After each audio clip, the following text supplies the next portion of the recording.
Well, good afternoon, folks. Welcome to CCMA's webinar on Finding Your Next Job in Ministry, a four-step approach.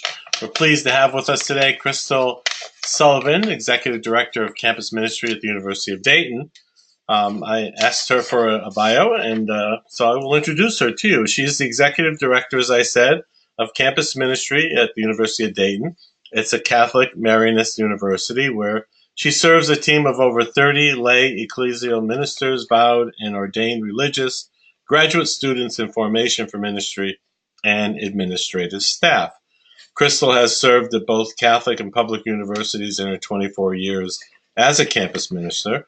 Former director of Campus Ministry Leadership Institute, has served as executive board of the Catholic Campus Ministry Association and Certification Committee, has designed a number of professional development experiences for directors of campus ministry at Catholic colleges and universities. She holds a master's of theological studies from Weston Jesuit School of Theology, bachelor's in religious study and biology from Kalamazoo College, and is certified campus minister and Marianist educational associate. She has a passion for training and mentoring future pastoral ministers and for sustaining Catholic identity in Catholic higher ed. Crystal and her husband, David, both enjoy supporting the musical talents of their two children. And whenever she can, she hits the bike trails in Dayton for a long ride. So welcome, Crystal, and thank you for being with us today. And I'll turn this over to you. Great. Thank you, Deacon Frank. And thanks all of you for taking time today to attend this webinar and learn a little bit about approaching your next job. So this is a new format for me. I get energy from interacting with the crowd, and I can't see you or hear you, so I'm going to do the best that I can on this, but I am excited to share this news with you. One of the reasons why I said yes to doing this webinar is that I've worked for many years with graduate students who are seeking jobs in ministry positions, and we don't always get a lot of guidance in ministry for how to get the job. We get the training for the ministry, but not necessarily about the professionalism of searching for a job, and that can be a daunting experience for people. So I developed this workshop quite a while ago, and I'm happy to share it with you. I wanted to just reiterate, you heard a little bit about my bio, but I am not a career counselor. I don't work in the career center. I've never worked in a career center. I've never had, done those things, but I have been working as a leader in ministry for many years, and I have applied for and interviewed for jobs myself. I have literally read hundreds of resumes and interviewed scores of candidates for jobs at every level of ministry, entry level, managerial level, as well as those outside of ministry. And I've served on search committees, been a committee member, I've been committee chair, I've been the hiring agent, I've had all of the roles as well. So the wisdom that I share with you today is what I have learned and what I have observed from those experiences over the last 20 or so years in ministry. And I hope that you will find it helpful for you. I've made some assumptions in the preparation that I've done today, and I'm assuming that the crowd that is out there are folks who are looking perhaps for their first job in ministry, and some of you might be a little bit more experienced in ministry and you might be just looking to change jobs. So I'm going to try to cover the gamut. I would say, though, that I don't know that there's anything that I'm going to share that doesn't apply to everybody. So if you're somebody who has 10 years of experience and you're just thinking about changing jobs, I would ask you to pay attention to step one as well, because it might be time for you to do what I recommend in step one as well. So with that, I think we have an hour, and I'm going to jump into the text. So step one in thinking about finding a new position in ministry, and this is a great one for ministerial type people, because step one is about reflection and knowing yourself. So oftentimes when people think about getting a new job, they start with their resume, and I think that's a mistake.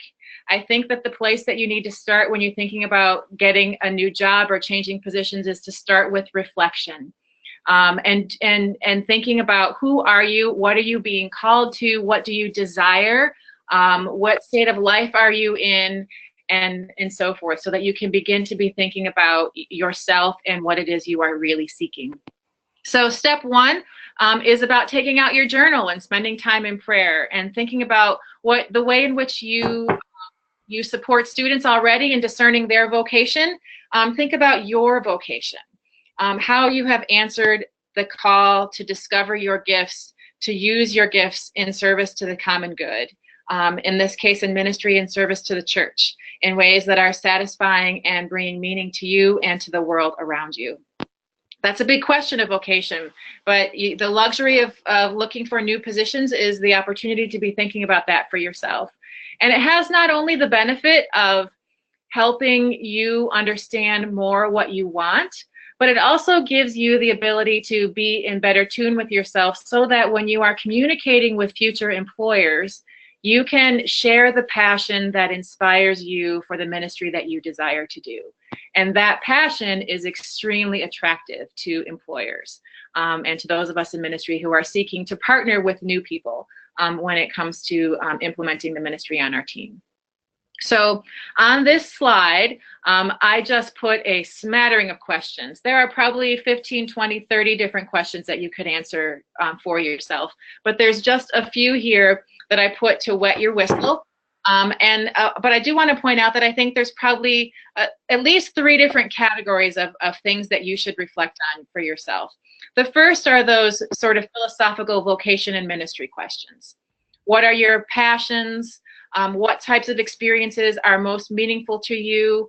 What have been those moments of your life where you felt the most fulfilled and you felt like you were doing the best of what God desired of you? What are those dreams that you had for yourself? Are you called to a particular mode of ministry? What gifts do other people say that you have? And questions like that. Spend some time with those things to be really thinking about your vocation and your ministry. And if you are somebody who can record these things, either by writing a journal, or maybe you are an artist and you want to do some doodling or some creating of things with that, spend some good time in that, because the recording that you have will help you along the way as you get going in your job search. The next kind of questioning is thinking about style and preferences for work and leadership that you have. What are your long and short-term goals? What kind of position do you want, and what steps do you want to take to get there? What's your philosophy of ministry? Are you somebody who is really committed to working in the field of social justice, or do you want to be more in the lines of spiritual direction type things, or are you seeking to do one-on-one evangelization or discipleship work? Do you like to work on a team, or do you prefer to work alone? Do you want to be working for a university or for a parish or for a Newman type ministry? Those are very specific questions right now, but at least to get you to begin thinking about those, the aspects and the choices that you have can help you understand preferences and do your discernment along the way. And then the last set are really practical questions. And again, there might be other practical questions just for you as an individual, but what are your salary needs? What's the salary range that you might need to be in? And that might help you determine what type of place that you will work, or what type of position that you apply for. Are you willing to move? How far are you willing to move? What geographical part of the country or the world do you want to be in? These are all very practical questions. Do you want to be close to family or friends? Things that are going to impact your ability to transition to a place or to live the life outside of work that you want. These are all things to take into consideration. So reflection is the first step, and I would encourage you to spend some time to it. It's the easiest one to skip because it's not so concrete, and I can tell you that your job search and your satisfaction with the decisions that you make will be better if you do not skip this step. The next piece of knowing yourself, see, I wrote the word reflection 4 times here to let you know how important it was, but research is also part of knowing yourself. And there are ways that you can take a look at the field in ways that don't require you to make a commitment to a particular job, to help you understand a little bit better of what's out there. The first thing that you can do with that is perhaps to do an informational interview. Quite often, I actually have people call me and ask if they could come and meet with me to talk about what types of people work at the University of Dayton in ministry, what types of jobs do we have, how do they prepare to work in a place like this, what would be some of the challenges and so forth that we encounter here. And informational interviews can really help you get to understand a place or the types of jobs that are out there. A similar approach would be to job shadow. If you have somebody that you know or see and you like what they do or you're curious about what they do, ask them if you could spend some time with them and their job over the course of a day or two or a week so that you can see the fullness of what that ministry is like. You can volunteer in a ministry setting or a variety of ministry settings to get a similar kind of effect, and that can help you understand if you like that ministry or not, or if it helps unfold pieces of you that you maybe didn't know were seeking to be unfolded. Joining professional associations or social media groups related to the ministry that you have are another way for you to get to understand what that field is like. What are the issues that are emerging? What types of training are people finding? Are there opportunities for you to go to regional meetings or small groups so that you can understand better the people who are doing that ministry, to do a little bit more about, to help you understand a little bit more about that ministry or how to break into it. Reading articles and books and church documents about the ministry. So for example, there's a pastoral letter on campus ministry that was written in the 80s, but it still has some relevance, and it's useful to see what the church is saying about the ministry. There was a recent research project done about campus ministers that the USCCB just did that can help you see what types of people are doing the ministry and what are the issues for the future in that, and that's another way for you to understand a little bit better. And then, spend some time on Google and just look, go to university websites, look at jobs that are open, and don't be thinking about applying for them yet, but just start to read and take in what's out there to help you understand a little bit better about what you're seeing and what might be required of the types of positions that you are potentially seeking. And then I already mentioned perhaps attending workshops or conferences or regional days. And once you do one or more of these things, again, continue the reflection. Reflect on what you observe, reflect on how you feel when you are encountering these situations, and record what you are learning about yourself in that. I actually have a notebook that I haven't used for a while because I haven't changed jobs in a while, but it's the same notebook that I started when I was in graduate school. And I have a lot of these reflections from the past, history kept in the same notebook, and every job that I have sought, I'm able to look a little bit back from the past to begin to see the threads of who I am and where God is carrying me in life and ministry, and it is really helpful to understand the fullness of who I am and how I'm going to present myself or what I'm going to seek next. So research and reflection is the next piece. The last piece of knowing yourself would be to examine what you have been reflecting on. And this is the step where you take a fine-tooth comb and you outline everything you've ever done.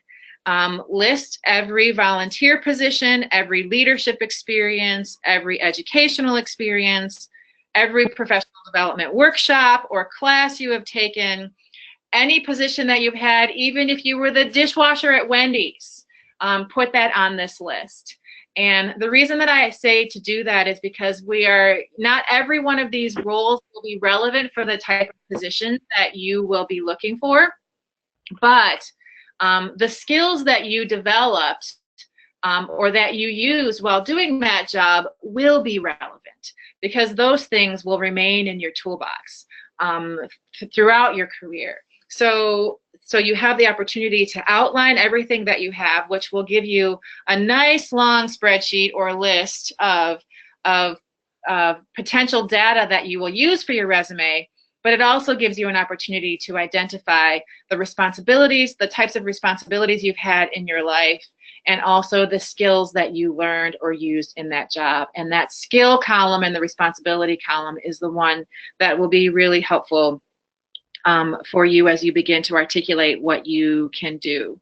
And again, listing experience will be useful for you when you finally get to your resume. This examination step is not the write your resume step. This is purely examination. Again, I caution you to jump into the resume step first because you will miss things about yourself if your focus is purely starting out by just writing your resume.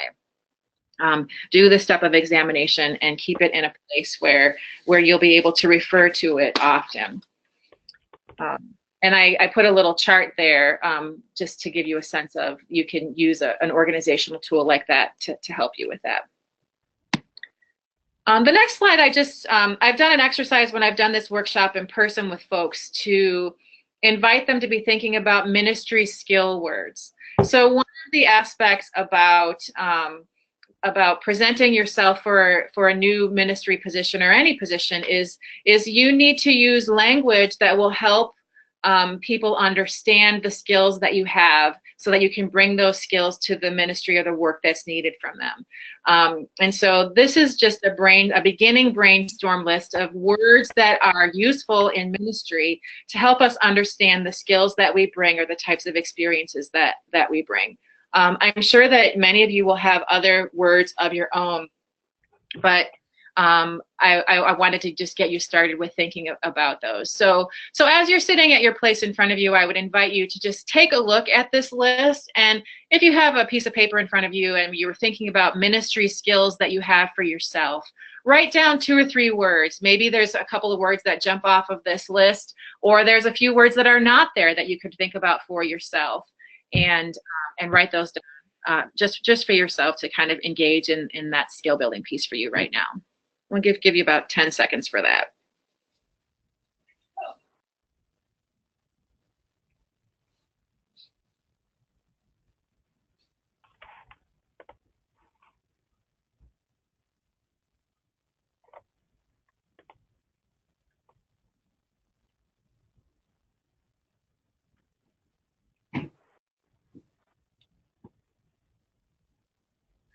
I invite you to do that because the skill word piece of the exercise that I just encouraged you to do is important for you to begin to identify as you think about presenting yourselves to other people. It is much more informative for me as a potential employer if I have a person who comes to me and says, I have experience in planning and coordinating student-led Bible study groups. I've been able to catechize students in such a way that they learn to understand Scripture and they can bring their peers into relationship with Scripture that informs their faith. I used a lot of skill words in that description. An alternative way of describing somebody who has Bible study experience is to say, I have experience leading Bible studies. Those are very different characterizations of perhaps the same person with the same skills.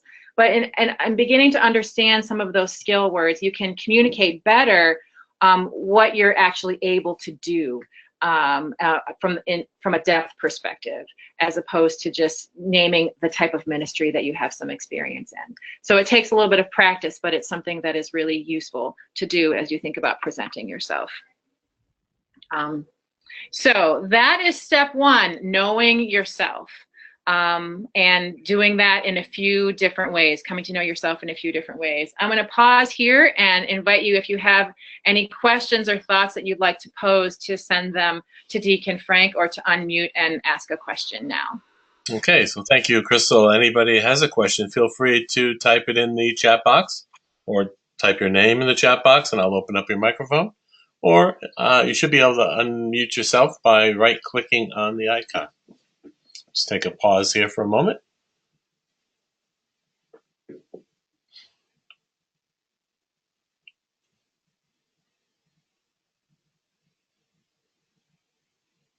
Okay, seeing nothing coming over right now in the chat box. So if you'd like to go on, if something does come up, I'll let you know. Thank you. Okay, we'll move ahead. Thank you. Oh, for some reason, I can't remove my slides. There we go. Okay, now you get to jump into your resume and your cover letter. And I would encourage you to start with your resume first. Your resume is a a 1 or 2 page max summary of what you bring by way of experience and skills and education to a particular role. And if you're creating a resume for the first time, you can start by using that list that I encouraged you to do in the previous step, pulling out the experiences, the education, and the jobs that you've had that are most relevant for the kinds of positions that you will be applying for. If you would like, I have a toolkit that I can make available to people who attend the webinar that will give you some examples of resumes to take a look at.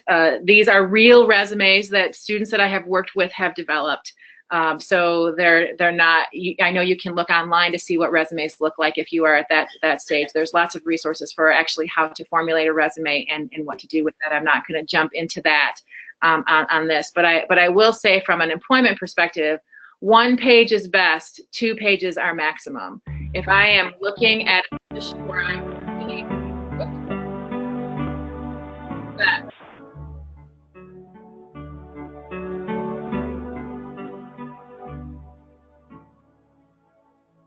Not sure where that music is coming from.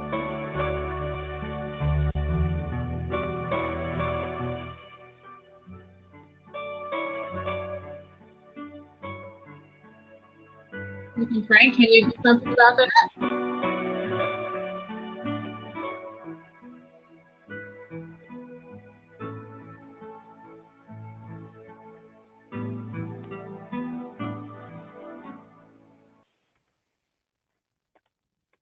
Are we there?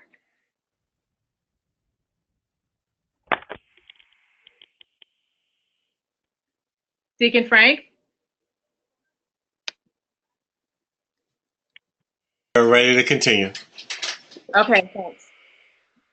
Not sure where we lost everybody, but I think I was describing the length of your resume. Last thing you said was 1 page is best, 2 pages max, and right. All right from there. Okay, great, thank you.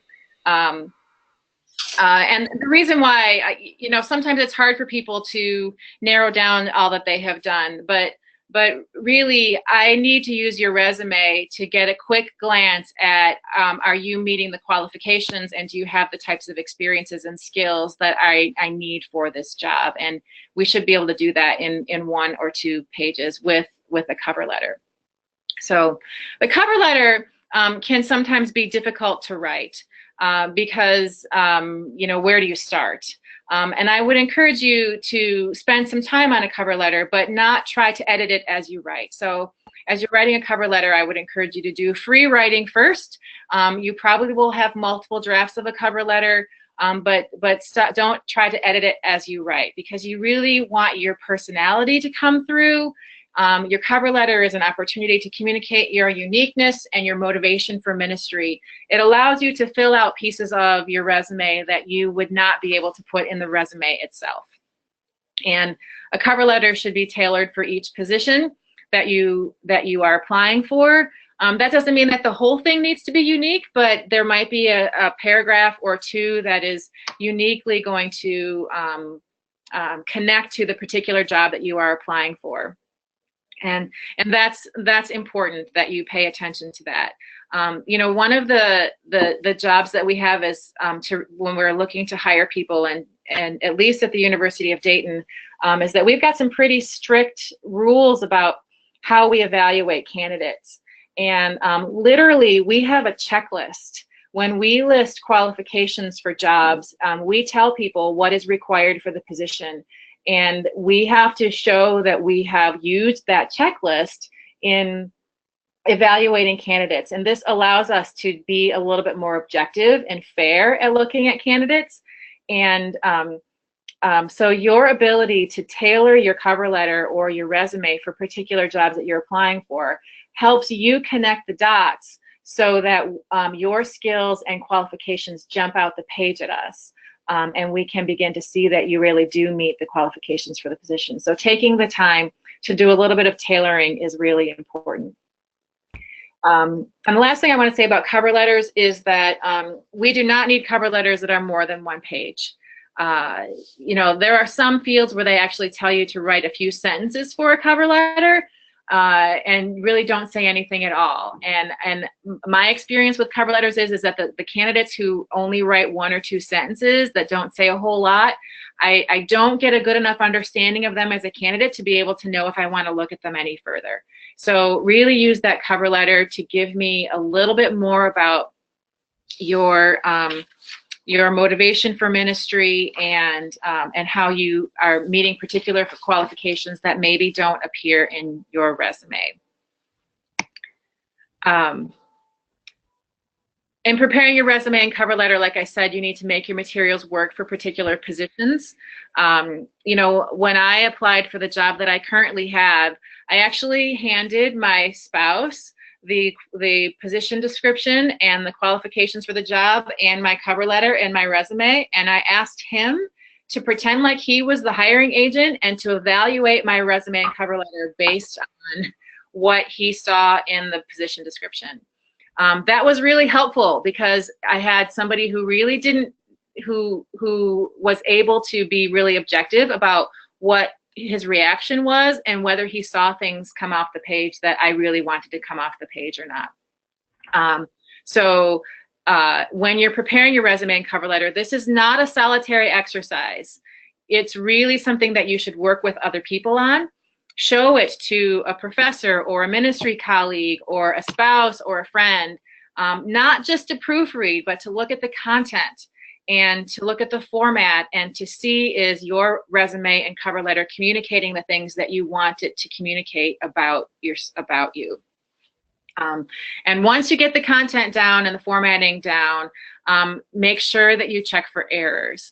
I promise you, I have been on committees where there's an editing error, and I don't particularly do this myself, but I've been on committees with folks who will automatically disqualify candidates if there's too many editing errors.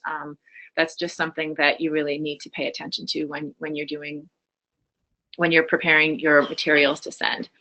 And then once you have your final materials done, convert all of your documents to PDFs.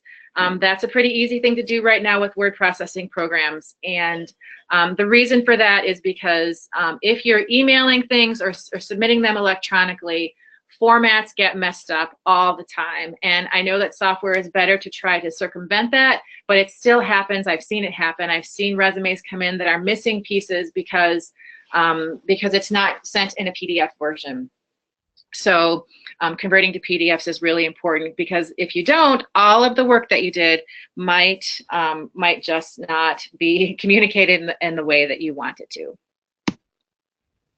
I have here a sample requirements for a real position that we have at the University of Dayton. This is one that we hired for just a couple of years ago. But I wanted to give you a sense of, I talk about addressing qualifications, minimum and preferred qualifications for roles. And not every job description or every job you apply for is going to have this much detail. The more detail you have, the better, though, because it allows you to again, tailor what you can do to show that you have the skills that are needed for the job.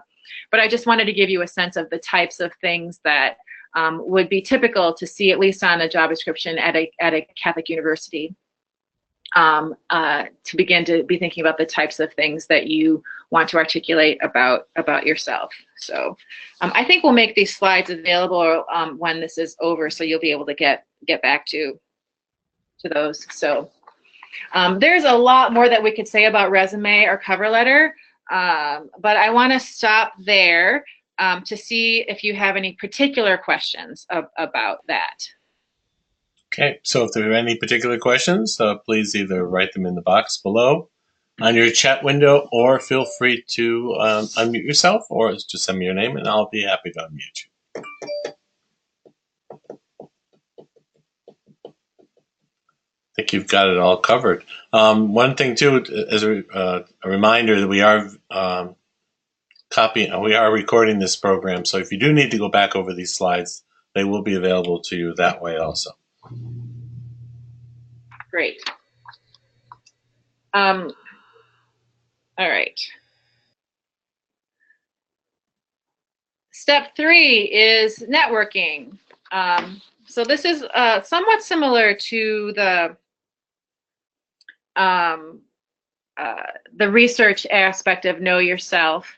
But at this stage, you are really trying to look for jobs to apply for, or understand what's out there that you can be looking for. And many ministry positions are not advertised widely. So when you get a sense of the geographical area that you want to be in, as well as looking at national publications, you also want to look at regional things.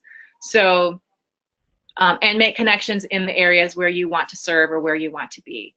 So, sending an email or making a phone call or asking folks who are in the field in that area about positions that might open up. Do you know of anything? That's really important. If you're able to be public about your job search, letting everybody you can know that you're looking for a job can be really helpful. I know for myself, jobs come across my desk all the time. People are looking to do recruiting or to get their job in the hands of the right person. And so you never know who you're going to tell that you're looking, and that they'll find the job that will be useful for you. Informational interviews can be helpful here. And getting to understand what's going on. This next bullet point says, do not burn bridges. And one of the reasons why I say that there is because ministry circles are small. Campus ministry circles are small. So even if you leave a position unhappily, do it in a way that's gracious, because you don't know who knows who and who's going to be your next connection or who's going to call for information about you if they're looking to hire you. So that doesn't mean that every bad experience is going to come back to haunt you, but do the best you can to be gracious and recognize that there are many folks who will be able to help you or testify to your good work in the future. And if you've had a bad experience, to try to be gracious about it. Staying connected with people from your past, that's key as well. It doesn't mean that you need to be in contact with them every day or every week or every month. But an occasional touchstone can be useful because, again, these are people who might be able to support you or assist you in your job search. Especially for folks who are new to entering into the field, there's sometimes a little bit of reticence about calling somebody cold and asking for information about a job, or to find out if jobs might be available and so forth. And I want to assure you that people do want to help. Those of us who are in ministry, we actually like to talk about ourselves and what we do, and we really do like to help and support people. So if you're feeling a little bit shy about that, I would encourage you to get over that and to take a risk to make a contact, because if folks are able to help you, they will. And again, if somebody does help you personally, be sure to send them some kind of gratitude, an email, a thank you note, something that lets them know that you appreciate the time that they've given you in networking, because that it reflects well upon you and what you do. The more traditional way of searching for positions outside of networking would be to look on sites for positions. So the web is a great tool now to do that, and there are National Association websites. There are lots of print and online publications that are relevant for ministry. I've written a few of those in the examples column, but in the if I'm able to send a toolkit, I'll send a whole page of possibilities that can be used for that. There's a lot of online search tools now. CatholicJobs.com is pretty extensive, and it's also searched by a number of other different places. We post our positions at the University of Dayton probably in 15 or 20 different places, and we find sometimes that places that we didn't even post on have our job posting because tools are indexed in so many different ways. So there really are lots of great online ways to find them. Again, ask for tips from people that you know. Look on social media. There might be alumni resources at schools that you have attended that you can utilize, or perhaps you were part of a postgraduate volunteer experience.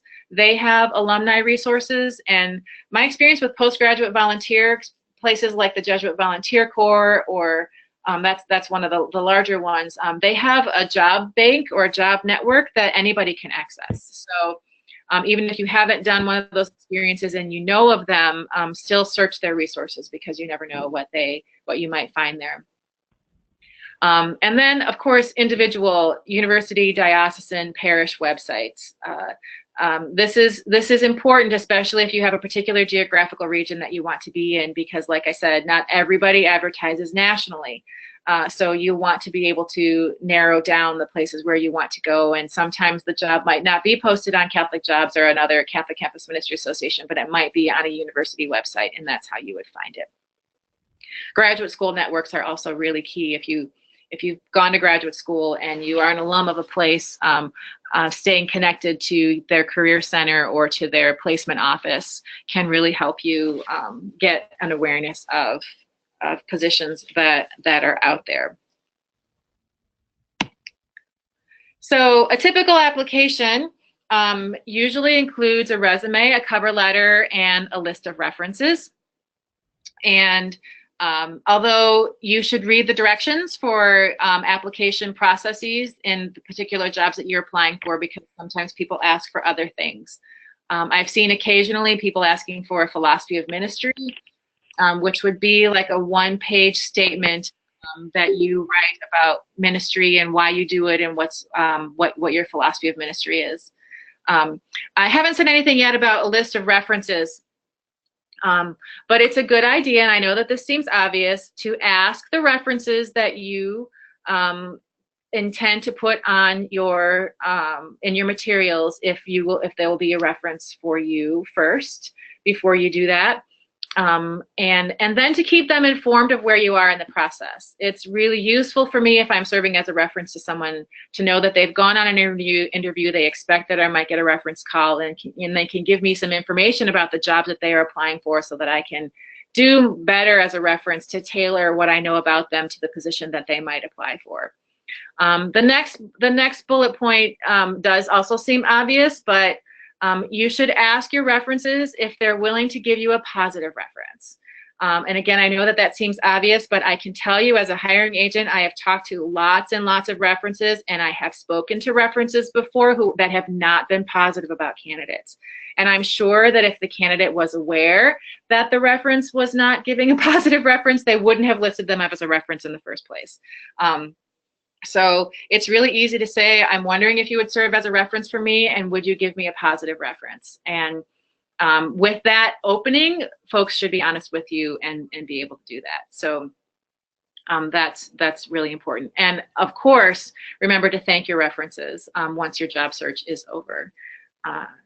So that's typically what an application includes. But I would encourage you to make sure that you follow the directions in the postings to be sure that you're including the materials that are needed in particular applications as you get going. And another reminder here to use PDFs only. Okay, so step 4 would be, after you apply, that you interview, discern, and then accept a position, hopefully. So I want to talk a little bit about interviews. There's lots of different kinds of interviews. Typically, the first step might be a remote interview. And that can happen by phone, by Skype, through Zoom or Google Hangout, or other types of platforms that folks are using these days. If you're using a platform like that, make sure that you are connecting from a place where you have a good connection, that your Wi-Fi is working, that your network is working. Test the technology before you start. There's nothing more stressful than getting on a stressful interview and then not having your technology work.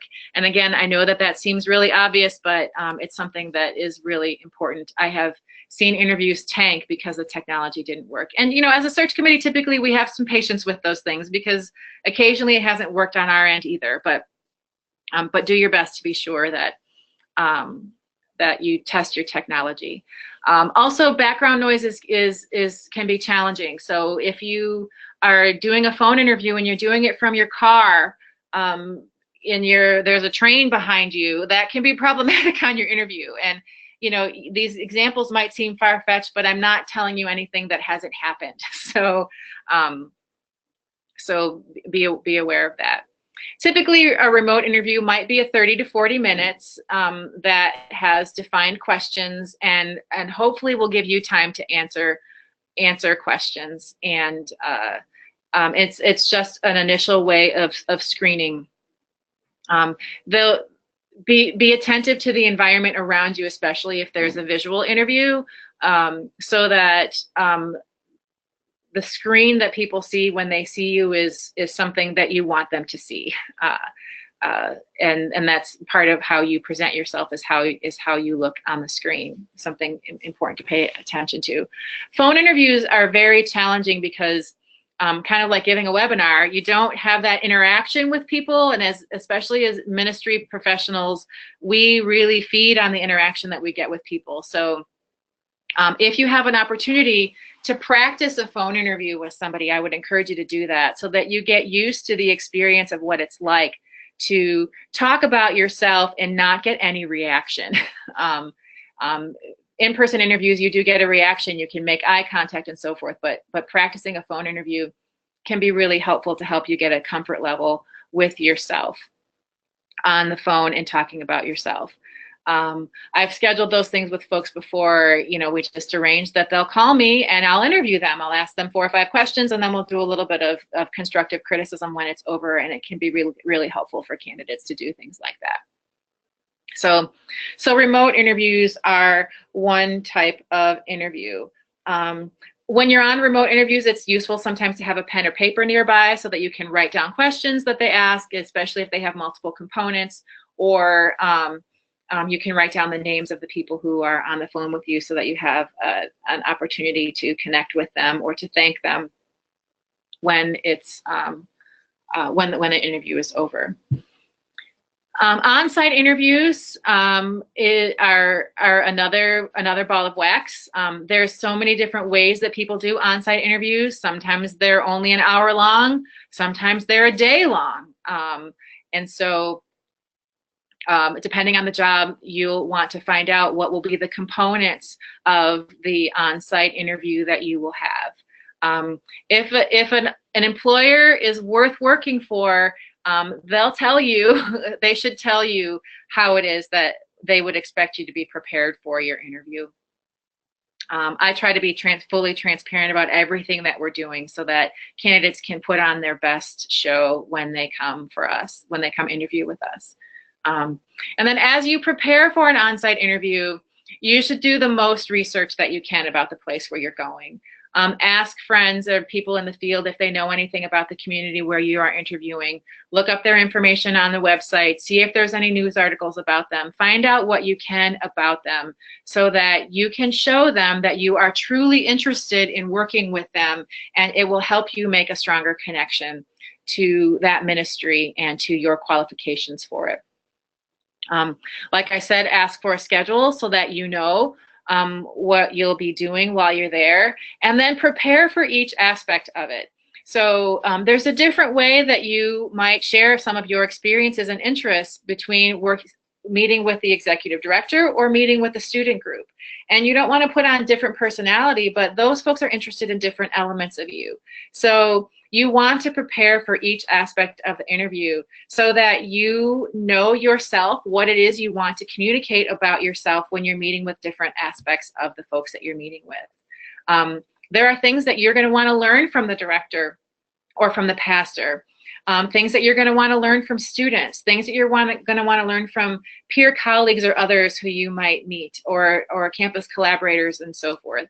And taking some notes for yourself so that you are ready for each aspect of that interview can be really, really helpful in helping you get a full experience because for yourself, getting the information that you want, as well as sharing the information that you want about yourself. So I put a little essential components for interviews there to give you a sense of some of the things that we do or that can be done, and that can give you a starting point for thinking about how to prepare for different aspects. Some things that we're doing a lot more of these days that I think I see a little bit more of than I used to in the past, and that is other components that are a little bit more non-traditional. So on our campus, candidate presentations are something that we have asked folks to do. Typically the committee will give you instructions about what they'd like for you to present. And we do it because it allows us to get a sense for the minister, and a lot of our positions require catechesis, and so we want to see them in action. We want to see them share a little bit about their vision and their experience in a way that we can all hear it and then respond to it. Typically, we'll give some detailed questions to respond to or to present that helps people prepare for that. And this is something that's really, really important to follow the instructions. If a group asks you to refer to church documents or things, make sure you do that in the presentation, because we ask you to do those things for a reason. We want to see what your knowledge is and your fluency with particular things. And so preparing for that is really, really key. So a little bit about interviews. Let's see. Yeah, so some of the things to keep in mind as you're preparing for interviews is that pre-communication matters.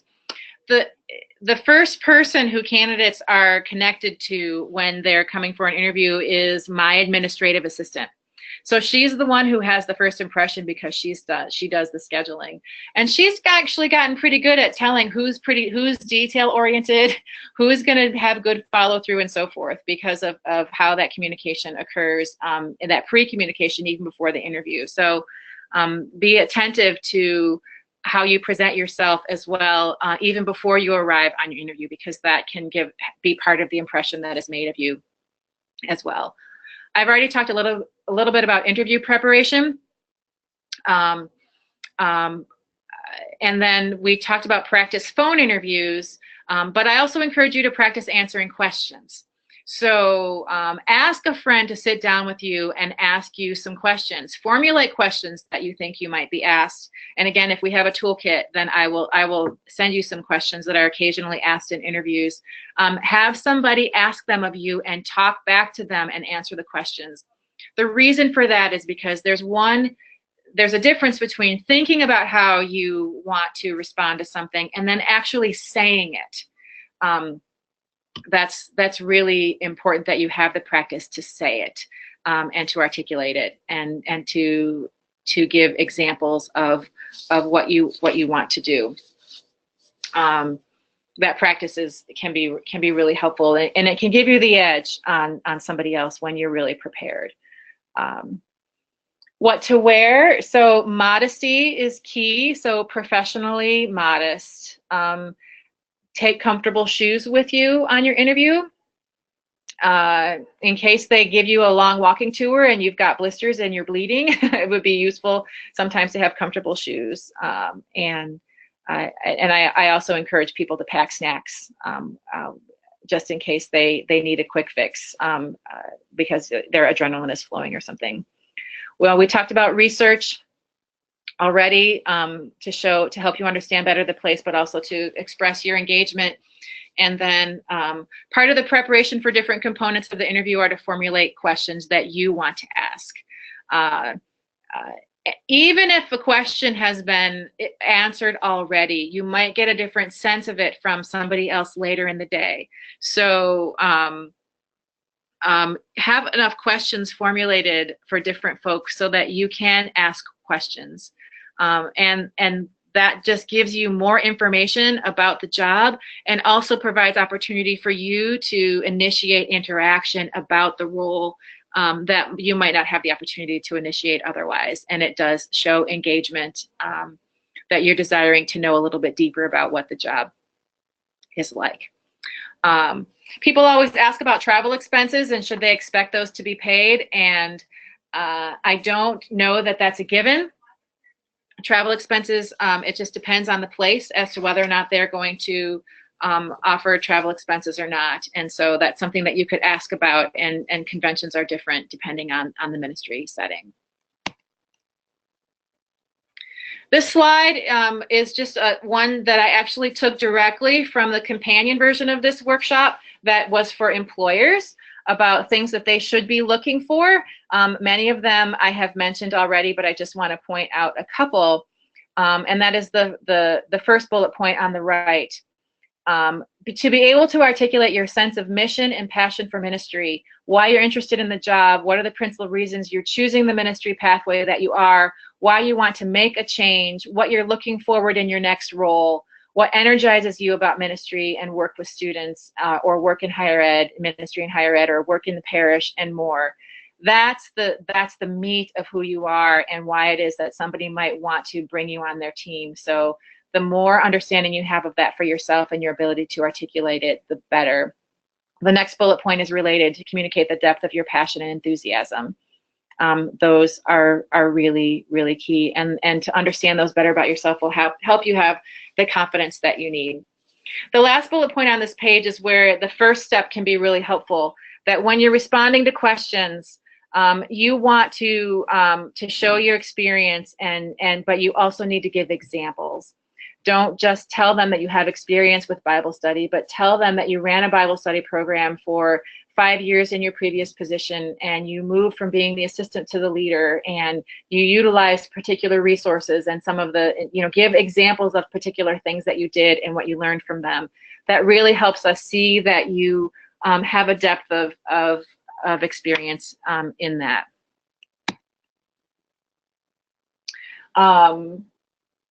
And then I'm moving through this last couple slides a little bit quickly because we're reaching our time here, but there are things that you should learn at an interview, and sometimes it's a red flag if you don't learn some of these things, but you want to be sure that you meet with your supervisor and the people who you will work with most closely.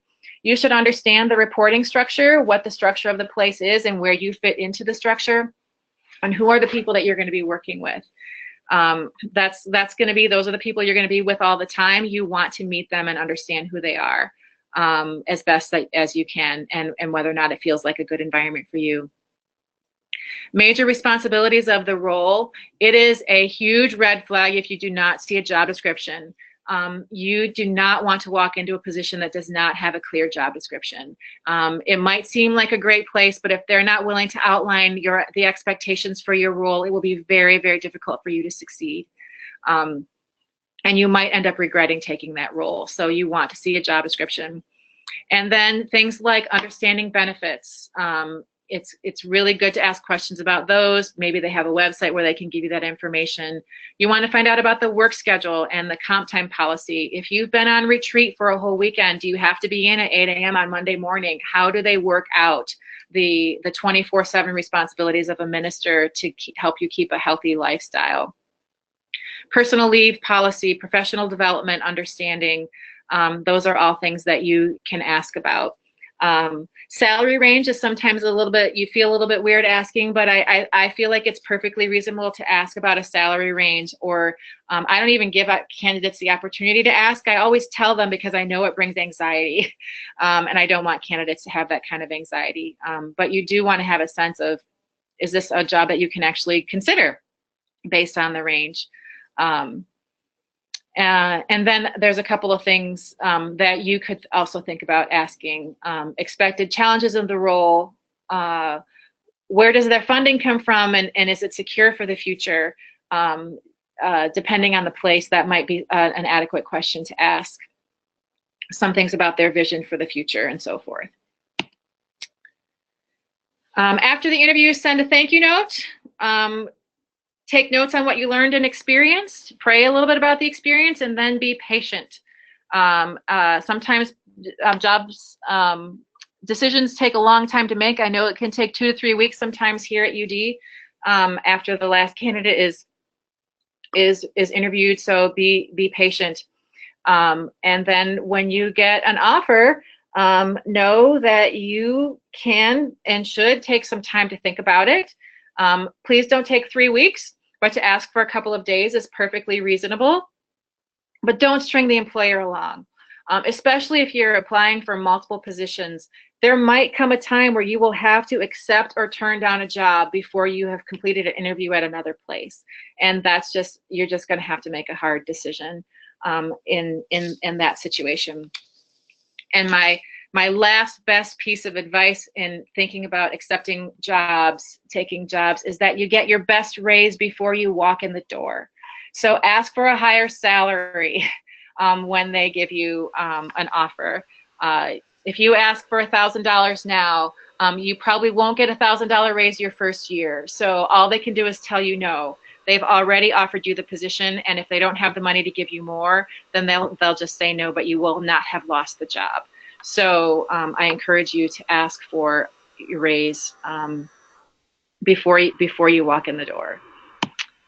And it is 3 minutes to 4, and that's what I've got. So I don't know if you have any questions there. I have a few more minutes. I'm well happy to take more questions. All right, Crystal, thank you very much for the presentation. Very complete. Let's see if there are any questions. If you missed anything, I don't think you did. If anybody has a question, please let me know by either texting it, opening up your microphone, or sending me your name, and I'll be happy to open up your microphone.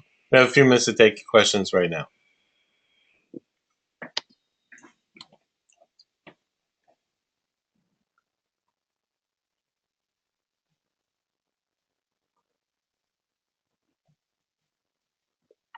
Well, it seems that you have completed.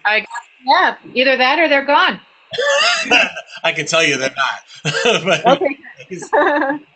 Crystal, on behalf of CCMA, we thank you for taking the time to put together this wonderful presentation. Wishing you all the best as the year goes on at the University of Dayton. And thank all of those who joined us. And like I indicated earlier, we will convert this into a presentation that will be able to be viewed online. Crystal will have that information available. And if you'd like to perhaps the toolkit that Crystal was talking about, drop Krista a note at bollinger.ccmanet.org, and she can get that to you, or get to Crystal to get that to you. So Great. Again, thank you very much for joining us, Crystal, and for all those who joined us today online. Have a great rest of the break. I assume most of us are still on break, and we'll hope to see you at the next CCMA webinar, which is in February, on the topic of importance of making an annual retreat and why 24 hours might be the best investment in your ministry. So have a great day, folks. Thank you. Thank you, Crystal. Thanks. Take care. Bye-bye. Bye-bye all.